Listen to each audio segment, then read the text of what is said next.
Friends, welcome to my YouTube channel online classes by Suman Singh. दोस्तों, आज इस क्लास में मैं रेशियो एंड प्रोपोर्शंस के नए टॉपिक को डिस्कस करने जा रहा हूँ। रेशियो एंड प्रोपोर्शंस, जिसे हम अनुपात और समानुपात भी कहते हैं। दोस्तों, आज इस फर्स्ट क्लास में मैं ये आपको बताऊंगा कि रेशियो किसे कहते हैं, प्रोपोर्शंस किसे कहते हैं, अनुपात होता क्या है, समानुपात होता क्या है। चलिए हम लोग रेशियो एंड प्रोपोर्शंस के डेफिनेशन को समझते हैं।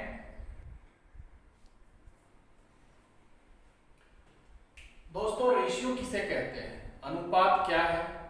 तो अनुपात का सिंबल ये होता है, इस सिंबल्स को हम अनुपात कहते हैं बच्चों।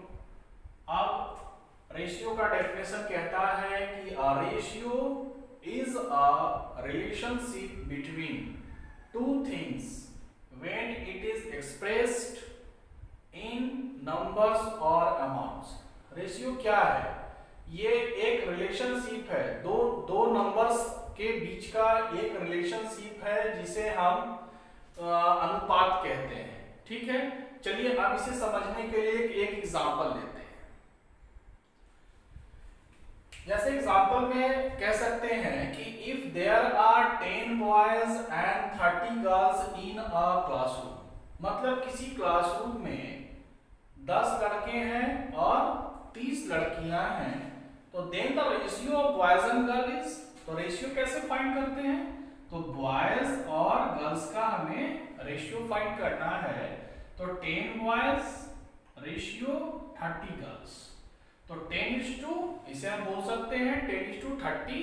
और अगर हम इसका अनुपात निकालते हैं दोस्तों, तो अनुपात क्या आएगा? 1:3। तो इस तरीके से हम रेशियो को फाइंड कर सकते हैं, रेशियो को समझ सकते हैं।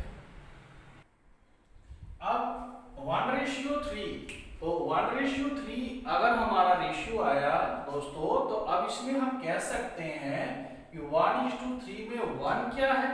तो 1 एज एंटीसीडेंट, एंटीसीडेंट का मतलब होता है पूर्व पद, एंड 3 एज कॉन्सिक्वेंट, कॉन्सिक्वेंट का मतलब होता है परिणामी। चलिए अब इसमें कुछ रूल्स हैं दोस्तों, अब हम रेशियो से रिलेटेड कुछ इंपॉर्टेंट रूल्स को समझेंगे।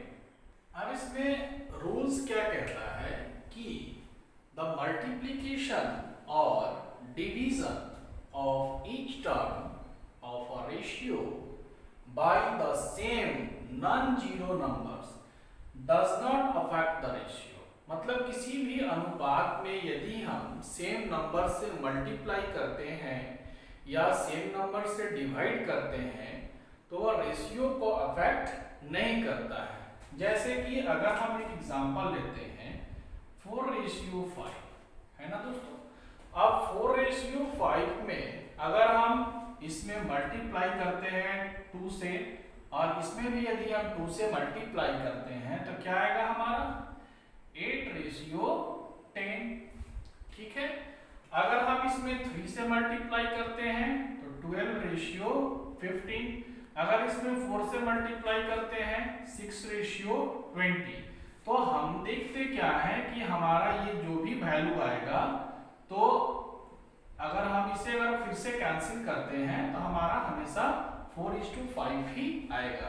तो हम इससे ये जाने कि अगर हम किसी भी रेशियो में अगर हम सेम नंबर से जब मल्टीप्लाई करते हैं तो वह रेशियो को अफेक्टिव नहीं करता है। चलिए अब इसमें कुछ आगे और रूल्स है दोस्तों। अब हमें आगे पढ़ना है दोस्तों प्रोपोर्शंस के बारे में। प्रोपोर्शंस क्या है? प्रोपोर्शंस का हिंदी होता है समानुपात, और हम जहां तक जानते हैं कि समानुपात का सिंबल ये होता है, और इसका मतलब क्या होता है? इक्वल।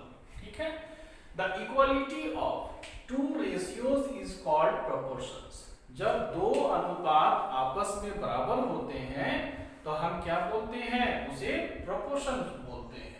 जैसे अगर हम एक एग्जांपल लेते हैं कि 2:3 इज इक्वल टू 6:9, हम इसे ऐसे भी लिख सकते हैं 2:3 प्रोपोर्शन 6:9।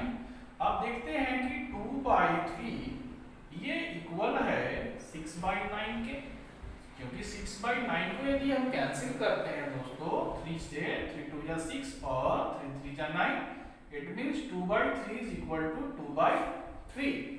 तो इसे हम क्या बोलते हैं, समानुपात। इसे चेंज करने का एक और तरीका होता है, चेक करते हैं हम। जैसे इसके ये जो पार्ट होते हैं ना 2 और 9 जो होते हैं, इसे हम एक्सट्रीम्स पार्ट बोलते हैं। क्या बोलते हैं, एक्सट्रीम्स बोलते हैं। और जो बीच का पार्ट होता है इसे हम क्या बोलते हैं, मीन्स बोलते हैं। तो हम इसे चेक करने के लिए इसके एक्सट्रीम पार्ट को आपस में मल्टीप्लाई करते हैं और हम मीन पार्ट को आपस में मल्टीप्लाई करते हैं, मध्य भाग को ना और बाहरी भाग को। और हम ये पाते हैं कि एक्सट्रीम का जो मल्टीपल है 18 वह मीन के मल्टीपल के इक्वल आता है। तो हम ये समझते हैं कि हमारा प्रोपोर्शंस सही है। ओके, चलिए अब आगे और भी एग्जांपल्स हैं, समझते हैं उसे। आगे हमें जानना है कि फर्स्ट प्रोपोर्शनल है क्या दोस्तों। व्हाट इज फर्स्ट प्रोपोर्शनल, मतलब प्रथम समानुपात हम कैसे फाइंड करते हैं। अगर हमें दिया हुआ है कि if A ratio B proportional B ratio C, तो यहाँ पे फर्स्ट प्रोपोर्शनल इट मींस हमें क्या फाइंड करना है, A फाइंड करना है। कैसे फाइंड करेंगे, तो हम लिख सकते हैं A by B equal to B by C और A equal to B square by C। ये हमारा फर्स्ट प्रोपोर्शनल का फॉर्मूला होगा। अब इससे क्वेश्चन कैसे पूछते हैं, मान लीजिए क्वेश्चन अगर देता है कि find the first proportional of, find the first proportional of 6 and 9। क्या बोला दोस्तों, find the first proportional of 6 and 9, मतलब 6 और 9 का प्रथम समानुपात क्या होगा। कैसे फाइंड करेंगे, बहुत ही बेसिक क्वेश्चन है और अक्सर एग्जाम में ये देखने को मिलता है। तो फर्स्ट प्रोपोर्शनल मतलब हमें A फाइंड करना है। इट मींस 6 जो है क्या है हमारा B है और 9 जो है हमारा क्या है C है। तो हम फर्स्ट प्रोपोर्शनल का फॉर्मूला जानते हैं B स्क्वायर बाई C। 6 का स्क्वायर हम लिख सकते हैं बाई 9 लिख सकते हैं, मतलब 36 बाई 9 इट मींस क्या हो गया 4। इसमें 6 और 9 का अगर फर्स्ट प्रोपोर्शनल फाइंड किया जाए तो क्या आएगा 4 आएगा। नाउ अब हम लोग पढ़ेंगे सेकेंड प्रोपोर्शनल। अब हमें नेक्स्ट जानना है दोस्तों सेकेंड प्रोपोर्शनल के बारे में कि सेकेंड प्रोपोर्शनल मतलब मध्य समानुपात क्या होता है। तो जैसे कि हम लोग पढ़े कि A ratio B proportional B ratio C यदि दिया हुआ है तो मध्य समानुपात मतलब हमें A by B equal to B by C, मतलब B फाइंड करना है। तो यहाँ हम लिख सकते हैं B से B square equal to AC और B equal to under root AC। तो मध्य समानुपात का क्या फॉर्मूला होगा, B equal to under root AC। अगर हम एक एग्जांपल लेते हैं दोस्तों कि find the second proportional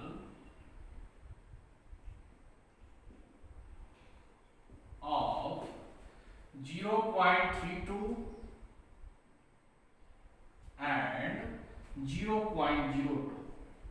okay, अब हमें 0.32 एंड 0.02 का अगर हमें सेकेंड प्रोपोर्शनल फाइंड करना है तो हम कैसे फाइंड करेंगे। इट मींस कि ये जो वैल्यू है हमारा क्या है A है और ये जो वैल्यू हमारा क्या है C है। तो B इक्वल टू हम लिख सकते हैं 0.32 मल्टीप्लाई 0.02 अंडर रूट, और जब हम इसे मल्टीप्लाई करेंगे तो क्या आएगा 0. अगर हम इसे 0.064 32 टू जा 64 और जब हम इसे फाइंड करेंगे अंडर रूट निकालेंगे तो 0.08, मतलब इसका अगर सेकेंड प्रोपोर्शनल पर बात किया जाए तो हमारा क्या आया 0.08। इस तरीके से आप इसे फाइंड कर सकते हैं। अब हमें जानना है थर्ड प्रोपोर्शनल के बारे में दोस्तों। थर्ड प्रोपोर्शनल का मतलब होता है तृतीय समानुपात क्या होता है। जैसे अब इसमें तृतीय समानुपात मतलब हमें क्या फाइंड करना है, c फाइंड करना है। तो जब हमने पढ़ा कि a by B equal to B by C, तो c equal to B square by a लिख सकते हैं। यहाँ तृतीय समानुपात का फॉर्मूला होगा c equal to B square by a। अगर हम आपसे क्वेश्चन पूछते हैं कि अगर फाइंड द, बोलता है कि थर्ड प्रोपोर्शनल ऑफ, क्वेश्चन निकाला 4 and 6। क्या बोला क्वेश्चन दोस्तों कि find the third proportional of 4 and 6। इसका मतलब है कि जो 4 है ना ये फर्स्ट है और 6 क्या है, सेकेंड है, थर्ड फाइंड करना है। तो c इक्वल टू हम निकाल सकते हैं 6 का स्क्वायर बाई 4 और 6 का स्क्वायर 36 बाई 4, मतलब हमारा थर्ड प्रोपोर्शनल कितना आ गया, 9 आ गया। ओके, हमें जानना है कि फोर्थ प्रोपोर्शनल क्या है, मतलब चतुर्थ समानुपात। तो इसमें चतुर्थ समानुपात में 4 नंबर दिए होंगे। जैसे अगर देगा कि a ratio b proportional c ratio d, मतलब इसमें चतुर्थ समानुपात फोर्थ प्रोपोर्शनल में हमें क्या फाइंड करना है, d का वैल्यू हमें फाइंड करना है। कैसे फाइंड करेंगे, तो इसके लिए फॉर्मूला बनेगा दोस्तों a by B equal to C by D. और अगर हम इसे क्रॉस करेंगे तो AD बराबर BC, इसलिए D equal to BC by A, ये हमारा फॉर्मूला बना। अगर हम इसमें क्वेश्चन फाइंड करते हैं कि अगर क्वेश्चन पूछता है कि find the fourth proportional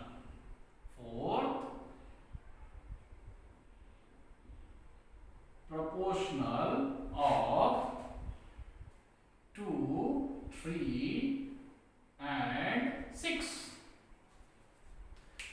question पूछ रहा है कि find the fourth proportional of 2, 3 and 6। इसका मतलब है कि फर्स्ट प्रोपोर्शनल गिवन है, सेकेंड प्रोपोर्शनल गिवन है और थर्ड प्रोपोर्शनल गिवन है। तो हमारे पास फॉर्मूला है कि D इक्वल टू हमने पढ़ा BC बाई A। B यहाँ पे ये है, C है, तो BC मतलब 6 3 18 बाई 2, कितना आएगा हमारा 9, मतलब फोर्थ प्रोपोर्शनल हमारा क्या आ गया, 9 आ गया बच्चों। तो आज का क्लास आपको कैसा लगा प्लीज हमें कमेंट बॉक्स में जरूर बताएंगे, और साथ ही साथ हमारे चैनल को लाइक एंड सब्सक्राइब करना नहीं भूलेंगे दोस्तों। Thank you.